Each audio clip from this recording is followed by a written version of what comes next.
Hi dear friends, ഇതൊരു 5 മണി സമയത്തുള്ള ഒരു കാഴ്ചയാണ് കേട്ടോ കാണുന്നത്. നല്ല പച്ചപ്പ് തോന്നുന്നില്ലേ?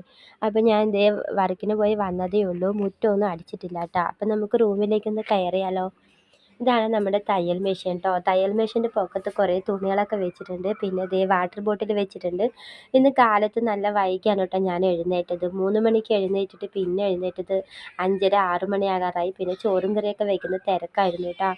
ആദ്യക്കുട്ടനെ സ്കൂളിലേക്ക് വിടാനായിട്ട് ഉള്ള തിരക്കിനിടയിൽ വാട്ടർ ബോട്ടിൽ ഇതിൻ്റെ പൊക്കത്ത് വെച്ചിരിക്കുകയായിരുന്നു. പക്ഷേ ഇതറിയാതെ ഒരേ തെരച്ചിലായിരുന്നു. അവസാനം വാട്ടർ ബോട്ടിൽ കണ്ടുമില്ല. അവൻ സ്കൂളിലേക്ക് വെള്ളവും കൊണ്ടുപോയിട്ടുണ്ടായിരുന്നില്ല. പിന്നെ ഉച്ചവരെ ഒന്നും സ്കൂളുണ്ടായിരുന്നുള്ളൂ. ഉച്ചഭക്ഷണത്തിന് ശേഷം ആദ്യക്കുട്ടൻ വീട്ടിലേക്ക് വരികയായിരുന്നു കേട്ടോ. അപ്പോൾ ഇതേ അകത്തുള്ള കാഴ്ചയാണ് കാണുന്നത്. ഇതേ ചീട്ടൊക്കെ എടുത്ത് ഇവിടെ കളിച്ച് വെതറി.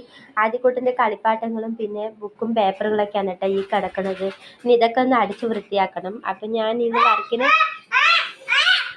അപ്പോൾ കുറേ നാളുകൾക്ക് ശേഷം ഇന്ന് ഞാൻ വർക്കിന് പോയിട്ടുണ്ടായിരുന്നു. പോയിട്ട് തിരിച്ച് വന്നപ്പോൾ ഇതേ ചോക്കോസാണ് ആദ്യക്കുട്ടനെ കൊണ്ടുവന്നിട്ടുണ്ടായിരുന്നത്. 2 പാക്കറ്റ് വാങ്ങിച്ചിട്ടുണ്ടായിരുന്നു. ഒന്ന് തീർന്നു കഴിഞ്ഞാൽ അടുത്തത് തിന്നുകയാണ് കേട്ടോ. അപ്പോൾ ഞാനിതേ പാലൊക്കെ കാച്ചി കൊടുത്തിട്ടുണ്ടായിരുന്നു.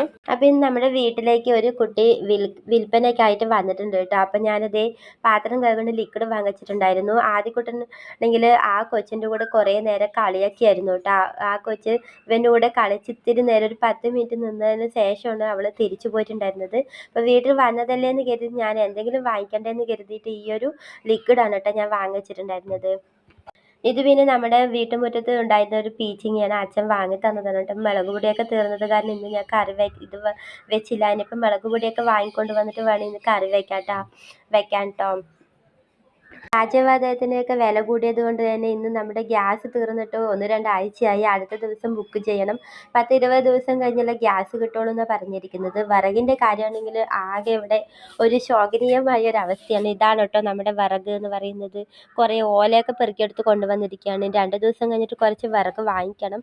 അപ്പോൾ ഈ ഒരൊറ്റ അടുപ്പിലാണ് കാപ്പി വയ്ക്കലും ദോശ ഉണ്ടാക്കലും ചോറ് വയ്ക്കലും കറി വയ്ക്കലും ഒക്കെ. ഇത് കുടിവെള്ളപ്പാത്രമാണ് കേട്ടോ ഈ കാണുന്നത്. പിന്നെ ഇതേ ഡെസ്കിനടിയിൽ കുറേ മുളക് പൊടി, തേയില, കുടിവെള്ളപ്പൊടി അങ്ങനെ കുറച്ച് സാധനമൊക്കെ വെച്ചിട്ടുണ്ട് കേട്ടോ. അപ്പോൾ ഈ ഭാഗത്തായി വെച്ചത് കൊണ്ട് ഇറങ്ങിക്കയറാതിരിക്കാൻ വേണ്ടി വെച്ചതാണ്. അപ്പോൾ ആദ്യക്കുട്ടന് ട്യൂഷന് പോകാൻ സമയമായി കേട്ടോ. അപ്പം ഞാനത് 5 മണിയായി. അപ്പം ഞാൻ അവനെ ട്യൂഷന് വിടാനായിട്ട് ഇപ്പോൾ കൊണ്ടുപോയിട്ട് 5 മണിയായി. അപ്പോൾ ഇനി സ്കൂൾ ഈ ആഴ്ച കഴിഞ്ഞ് അടുത്ത ആഴ്ച ആകുമ്പോൾ സ്കൂൾ പരീക്ഷയൊക്കെ തുടങ്ങണം. അപ്പോൾ ആദ്യക്കുട്ടനെ പഠിപ്പിക്കുകയൊക്കെ വേണം വൈകുന്നേരം. അപ്പോൾ ഇനി കുറേ തുണികളുണ്ട്. അതെല്ലാം ഞാൻ വെള്ളത്തിലിട്ട് വെച്ചിരിക്കുകയാണ്. അത് ആദ്യക്കുട്ടനെ ട്യൂഷന് പോയി വിട്ടിട്ട് വേണം ഇനിയിപ്പോൾ എനിക്ക് തുണി കഴുകാൻ. അപ്പോൾ ഇത്രയൊക്കെ ഉള്ളൂ. ശരി.